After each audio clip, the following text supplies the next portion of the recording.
हरिपुर नाम के गांव में अनामिका नाम की 20 साल की लड़की रहा करती थी। दिखने में वो बहुत ही सुंदर थी, पर उसके 2 मायावी लंबे हाथ के कारण गांव के सारे लोग उससे परेशान रहते थे। घर वाले भी बहुत परेशान रहते थे, क्योंकि वो जिस किसी के ऊपर भी हाथ लगाती थी वो बिल्कुल उल्टे पदार्थ पे पलट जाते थे। वो सोने के ऊपर हाथ लगाती थी तो मिट्टी में पलट जाता था, और किसी कीमती चीज पर हाथ लगाते ही वो चीज गायब हो जाती थी। एक बार शादी के रिश्ते के लिए लड़के वाले उसके घर पर आए। पहले तो लड़का अनामिका के लंबे हाथ देखकर डर गया, और ऊपर से जब वो लड़का अनामिका से हाथ मिलाया तो उसके हाथों के अंगूठियां मिट्टी में पलट गए। वो देखकर वो लड़का चौंक गया, और वो लड़का अनामिका के पिता से, तुमने अपने बेटी को पैदा किया या फिर कोई मायावी चुड़ैल को? तुम्हारी बेटी से अगर मैं शादी करूंगा तो बर्बाद होना तो निश्चित है, साथ साथ मुझे आजू बाजू वालों के हाथ पिटाई भी होगी। एक चुड़ैल को पैदा करके आप मेरे गले में फंदा डालना चाहते थे? मैं तो आपके खिलाफ पुलिस में जाकर कंप्लेंट लिखाऊंगा। अनामिका के पिता लड़के के पैर पर गिर गए और वो रोते हुए उस लड़के से, देखो बेटा, हमें माफ कर दो।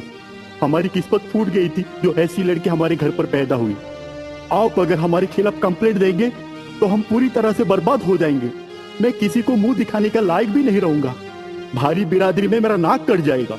तब वो लड़का अनामिका के पिता के ऊपर दया दिखाया और वो तरस दिखाते हुए कहा, मैं समझ सकता हूँ कि इसमें आपकी कोई गलती नहीं है। घर में चुड़ैल जैसी बेटी अगर रहती है तो माँ बाप का दर्द क्या होता है मुझे समझ में आता है। ठीक है, अब बड़े आदमी है, इसलिए मैं आपके खिलाफ पुलिस पे कंप्लेंट नहीं दूंगा। मेरे जो 4 अंगूठियां गए हैं, मुझे वो अंगूठियां वापस चाहिए। आप मुझे अभी के अभी उस अंगूठे के वर्तमान के दाम के मुताबिक पैसे दे दीजिए और मैं यहाँ से निकल जाऊंगा। अनामिका के पिता बेटी की शादी के लिए जो पैसा बचा कुचा के रखे थे वो पैसा उसे दे दिया। वो लड़का वहाँ से निकल गया। पड़ोस के गाँव में शारदा और प्रसाद नाम का पति पत्नी रहते थे।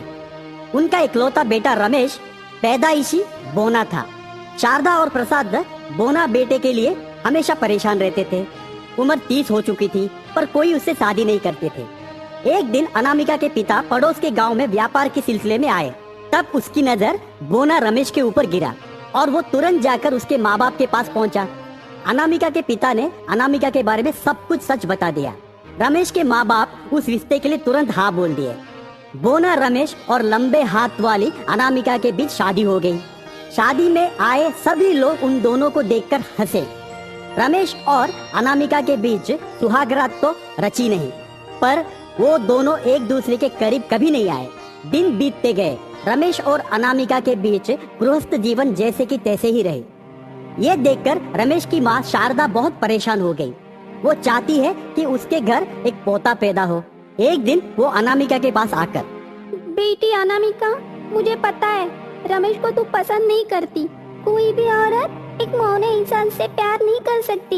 मैं मानती हूँ कि तुम्हारे हाथ बहुत लंबे हैं, पर तुम बहुत खूबसूरत हो और एक खूबसूरत लड़की के मन में बहुत सारी उम्मीदें छुपी होती है। एक औरत होने के नाते मुझे सब कुछ पता है, पर मैं तुम्हारे सामने गुजारिश कर रही हूँ बेटी कि तुम एक बार रमेश के मन के अंदर झांक कर देखो। बेटी माँ जी, वैसी कोई बात नहीं है। जिस दिन मेरी शादी उनसे हो गई उसी दिन वह मेरे पति हो गए। वह खुद मेरे पास नहीं आना चाहते, तो मैं अपना लज्जा छोड़कर उनके पास तो नहीं जा सकती ना। वो कब मेरे पास आएंगे उस बात की मैं राह देख रही हूँ। जिस दिन वह आएंगे मैं तहे दिल से उनको अपनाऊंगी।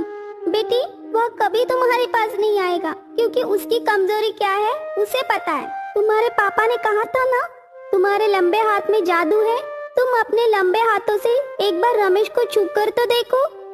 तुम्हारे हाथों की कला से कोई चमत्कार तो हो जाए। अगर ऐसा हुआ तो तुम्हारे सांसारिक जीवन में सुधार आएगा। बेटी अनामिका तुरंत शारदा की बात मानती है और वो उसी रात जब रमेश सोया रहता है उसके सर के ऊपर अपना हाथ फेरती है। पलक झपकते ही रमेश 6 फुट का हट्टा कट्टा नौजवान में पलट जाता है। रमेश को देखकर अनामिका को पहले ही नजर में प्यार हो जाता है। सुबह होते ही रमेश जब आईने के सामने खड़ा होकर अपने आप को देखता है तो वो कुछ चौंक जाता है। रमेश के माँ बाप शारदा और प्रसाद भी चौंक जाते हैं। अब वो गांव में सीना तान के चलता है। शारदा और प्रसाद उस परिवर्तन को लेकर खुश होते हैं। शारदा सोचती है कि अब रमेश और अनामिका के पारिवारिक जीवन में सुधार आएगा, पर रमेश के अंदर बदलाव आ जाता है। अब वो अपने माँ बाप के पास जाकर अनामिका के खिलाफ बोलता है। माँ और बाबूजी, आप दोनों कान खोल कर सुन लो। मुझे उस चुड़ैल के साथ नहीं रहना है। मैं अब बहुत सुंदर दिख रहा हूँ। मुझे वो लंबे हाथ वाली चुड़ैल नहीं पसंद है। मेरे लिए तो अब बहुत सुंदर बालिकाएं कतार में खड़े रहेंगे।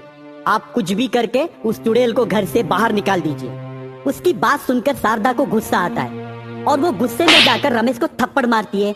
रमेश तब चेतावनी अंदाज में बोलता है, खबरदार माँ, आज के बाद मुझे मारने की कोशिश की तो मैं ये भी नहीं सोचूंगा कि आप दोनों मेरे माँ बाप हैं। आप अभी के अभी उस चुड़ैल को घर से निकाल दीजिए, वरना मैं आप दोनों को निकाल दूंगा। उसी गांव में सुशीला नाम की एक लड़की रहती है। वो बहुत खूबसूरत रहती है। सुशीला रमेश के चेहरे को देखकर प्यार करने लगती है और सुशीला और रमेश के बीच प्यार हो जाता है। एक दिन सुशीला आकर रमेश से, रमेश, मैं तुम्हें 1000 बार पूछ चुकी हूँ कि तुम मुझसे शादी कब करोगे। अगर तुमने अपनी बीवी को जल्द से जल्द तलाक नहीं दिया तो मैं तुम्हें छोड़कर चली जाऊंगी। पता है ना कि इस गांव में तुम्हारे साथ मेरे अलावा कोई भी शादी नहीं करेगा, क्योंकि सबको पता है। सुशीला मेरी जान, क्यों गुस्सा होती हो? मैं तुमसे बहुत प्यार करता हूँ। उस चुड़ैल को तो मैं छोड़ के ही रहूंगा। बस तुम थोड़े दिन का इंतजार करो। जल्द से जल्द हम शादी करेंगे और अच्छे से जीवन बिताएंगे। रमेश तब जाकर अपने माँ बाप के पास पहुँचता है।